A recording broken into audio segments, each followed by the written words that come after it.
दोस्तों, आज की कहानी पुराणों से प्रेरित एक अद्भुत कहानी है। ये कहानी आपको एक ऐसे सफर पर ले जाएगी जहां आप एक हैरान कर देने वाली गाथा सुनेंगे, जो आपको बाली के घमंड के पीछे का रहस्य समझाएगी। बाली को अपनी शक्ति पर बहुत अधिक अहंकार था। उसका ये अहंकार इतना बढ़ चुका था कि वो अपने सामने किसी को कुछ भी नहीं समझता था। आज की ये कहानी रामायण काल की ऐसी अनसुनी घटना है जिसके बारे में ना किसी ने सुना है और ना ही किसी ने पढ़ा है। आइए जानते हैं आज की इस रोचक कहानी में कि कैसे हनुमान जी और बाली का युद्ध जब शुरू होने से पहले ही खत्म हो गया और कैसे हनुमान जी ने बाली का अहंकार चूर चूर कर दिया, वो भी बिना कुछ किए। आखिर क्या हुआ जब हनुमान जी की आदि शक्ति बाली के शरीर में समा गई, और आखिर क्यों बाली ने अपनी शक्ति के मद में चूर होकर हनुमान जी को युद्ध की चुनौती दे डाली, और उस चुनौती का क्या परिणाम हुआ। श्री राम के परम भक्त हनुमान जी एक तरफ और दूसरी तरफ उनसे लड़ने की मूर्खता करने वाला बाली, सुग्रीव का भाई, अंगद का पिता, तारा का पति और रक्षराज राक्षस का पुत्र बाली अत्यंत शक्तिशाली था। उसने रावण जैसे योद्धा को हराया था। वो किष्किंधा का राजा था और देवराज इंद्र का धर्मपुत्र। लेकिन बाली आखिरकार इतना शक्तिशाली क्यों था? रामायण के अनुसार बाली को उसके धर्मपिता इंद्र से एक स्वर्ण हार प्राप्त हुआ था। इस हार की शक्ति के कारण बाली लगभग अमर ही था। जब कभी भी कोई भी प्रतिद्वंदी उसके सामने युद्ध लड़ने आता तो इस स्वर्ण हार की बदौलत उस लड़ने वाले योद्धा की आदि शक्ति बाली के शरीर में समा जाती थी, जिससे युद्ध शुरू होने से पहले ही बाली अत्यंत शक्तिशाली हो जाता और हर बार युद्ध जीत जाता। एक समय ऐसा भी आया जब बाली और पवन पुत्र हनुमान जी का आमना सामना हुआ था। अब सोचिए उस युद्ध में कौन जीता होगा। तो चलिए उसी घटना का वर्णन करते हैं। एक दिन की बात है, राम भक्त हनुमान वन में तपस्या कर रहे थे। उस दौरान अपनी ताकत के नशे में चूर बाली लोगों को धमकाता हुआ वन में पहुंचा और चिल्ला चिल्ला कर बस अपनी शक्ति की बढ़ाई कर रहा था और सारे संसार को जीतने की बार बार कोशिश कर रहा था। वो दुनिया को बताना चाहता था कि उसे कोई भी कभी भी हरा नहीं सकता। वो अपनी शक्ति के घमंड में आ चुका था। जब जब वो सामने पथ पर पैर रखता और उसके सामने अगर कोई पेड़ होता तो वो उसे भी उखाड़ देता, क्योंकि वो अपना रास्ता नहीं बदलना चाहता था। उसके अहंकार की कोई सीमा ना रही और वो शक्ति के मद में इतना बलवान हो गया था कि प्रकृति का नुकसान करता जा रहा था। जो भी पेड़ उसे दिखाई देता वो उसे अपनी ताकतवर बाहों में पकड़कर उखाड़ देता, और ऐसे ही उसने वन में पेड़ों का एक बड़ा सा ढेर लगा दिया। प्रकृति का ऐसा नुकसान देख वहां के वन निवासी बड़े ही परेशान हो रहे थे, परंतु बाली की मस्ती थमने का नाम ही नहीं ले रही थी। वो शक्ति के मद में चूर हो चुका था। उसकी शक्ति ही उसका अहंकार बन गई थी। उसे देवताओं से जो हार प्राप्त हुआ था, उस हार की शक्ति के कारण ही वो इतना मतवाला हो चला था कि किसी को भी कुछ नहीं समझता था। वो ये भूल चुका था कि हर शक्ति की एक सीमा होती है।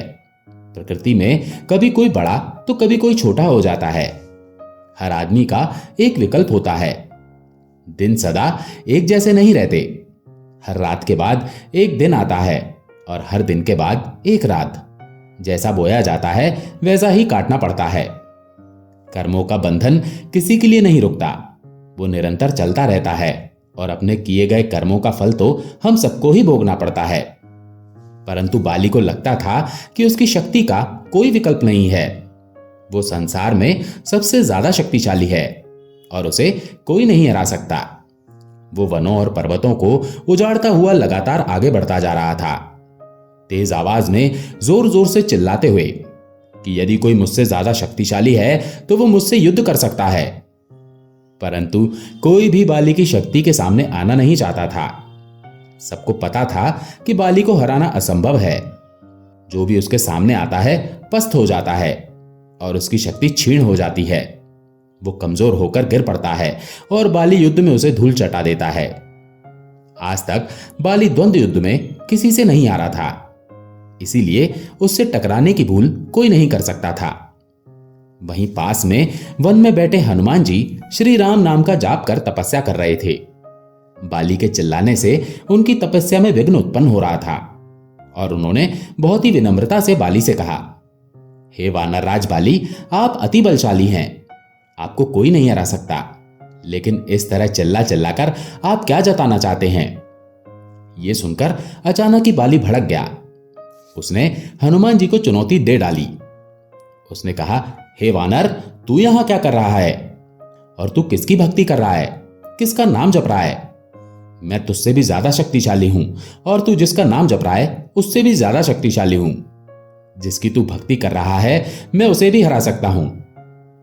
अब हर कोई ये तो जानता ही है कि हनुमान जी बड़े ही विनम्र स्वभाव के थे। हनुमान जी के बारे में कोई कुछ भी कहता तो वो हंसते हंसते टाल देते। उनकी विनम्रता की भी कोई सीमा नहीं थी, बिल्कुल उसी तरह जैसे उनके बल की भी कोई सीमा नहीं थी। इतना बल होते हुए भी वो सदा विनम्र बने रहते थे और किसी को भी परेशान नहीं करते थे। जब किसी कार्य को टालना अत्यंत असंभव हो जाता था वो तभी उससे युद्ध करते थे, वरना प्रभु श्री राम की आज्ञा मानकर छोड़ देते थे। लेकिन जब बाली ने उनके प्रभु श्री राम के विरोध में बोला तो हनुमान जी को बहुत ज्यादा गुस्सा आ गया। उन्होंने बाली की चुनौती स्वीकार कर ली। दोनों के बीच में यह तय हुआ कि अगले दिन सूर्यास्त होते ही दोनों के बीच में एक दंगल होगा।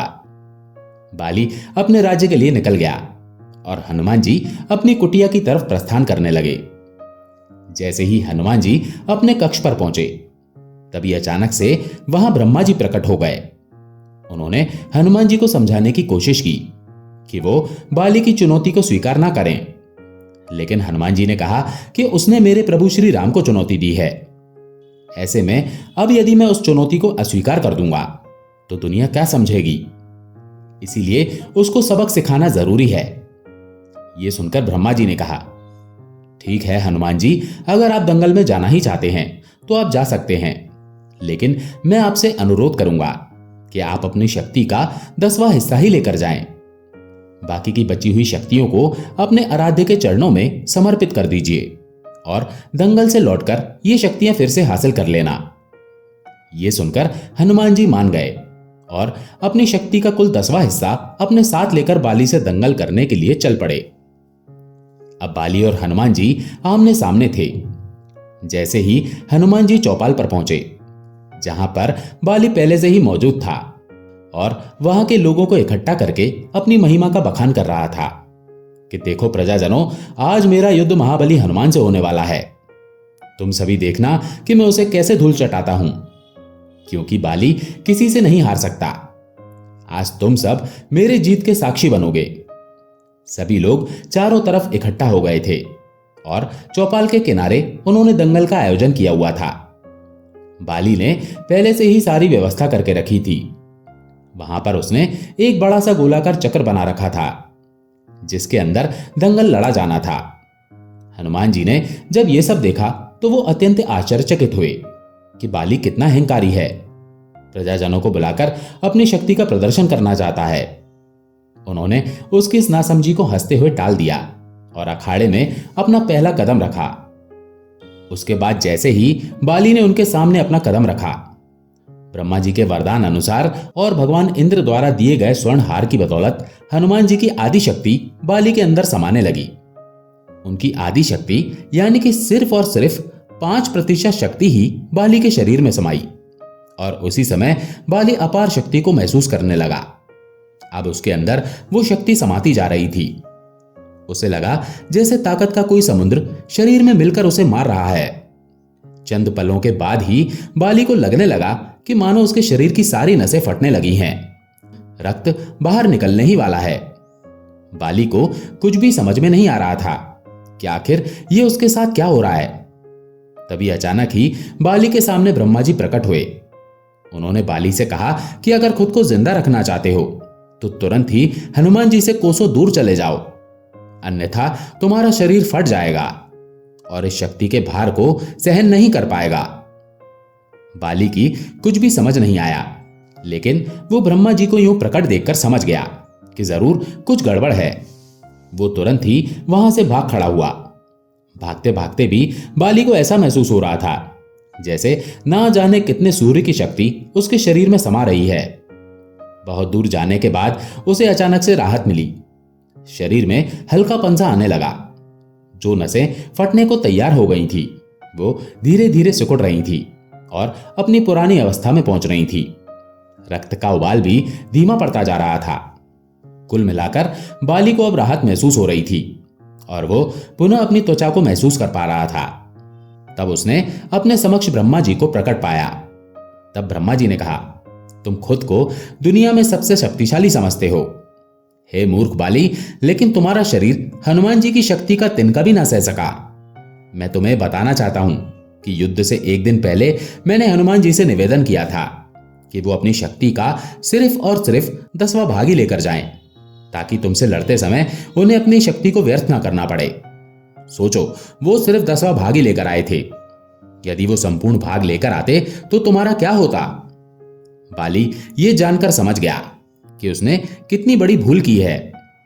बाद में बाली हनुमान जी के समक्ष पहुंचा और दंडवत प्रणाम किया और बोला, इतना बल होते हुए भी हनुमान जी शांत रहते हैं और राम भजन गाते हैं, और एक मैं मूर्ख हूं जो इस बल को अपना अहंकार बना बैठा और आपको युद्ध के लिए ललकार लिया। मुझे क्षमा कर दीजिए हनुमान जी। इस तरह बाली और हनुमान जी का युद्ध तो टल गया, क्योंकि बाली हनुमान जी के 10वें हिस्से की तो बात आप छोड़ ही दीजिए, वो तो मात्र 1% शक्ति का भी प्रतिद्वंदी नहीं था। तो इस खास कहानी से आप ये पता लगा सकते हैं कि जब स्वयं हनुमान जी अपनी ताकत का सिर्फ और सिर्फ 10वां भाग लेकर ही बाली के समक्ष पहुंचे तो बाली टिक नहीं पाया। तो सोचिए रावण का क्या होता, जो कि स्वयं बाली से हारा था। रावण का भी अहंकार उसे ले डूबा। हनुमान जी उसे भी दंड देने की पूरी शक्ति रखते थे। कहते हैं कि लंका दहन के समय भी हनुमान जी रावण को दंडित करके माता सीता को अपने साथ ला सकते थे, परंतु उन्हें प्रभु श्री राम की आज्ञा नहीं थी।